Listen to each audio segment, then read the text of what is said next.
Sa tamang panahon, hanggat kapag nakuha ko na yung kopya ng mga dokumentong ninotaryo mismo ng opisina na yon, at pare-parehong ganun ang pinanggalingan, magkakasala din yon.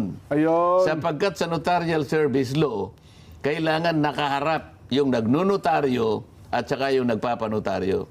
Dito maliwanag na nag-assign lang siya ng isang staff doon o kaya secretary. Totoo. Para lang additional na kanyang ikabubuhay.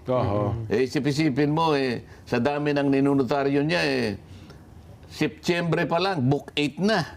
Wow. Oo nga naman. Ibig sabihin nun, halos isang buwan, ganun kakapal ang kanilang ninunotaryo. At saka talagang hanap buhay nila. At saka may mga branches pala sa Sen. Yung branch niya nga, doon sa Villaruel, sa Pasay City. Sa Pasay, meron para sa ibang lugar. Ang gagawin mo lang, kukuha ka lang ng sample. O halimbawa, noong January, February, kukuha ka ng sample. January, February, March, April, May, June, hanggang August. Makikita pare-pareho yung notarial details.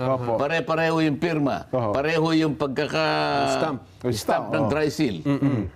Sasabihin niya ngayon na hindi mo nga talaga pirma, pero meron kang pinayagan, isang taong pinagtitiwalaan mo na pumirma para sa'yo. Meron siyang para imprimatur. kumita ka. Baka akala niya kung dininay niya yung kanyang wala na siyang sabit doon.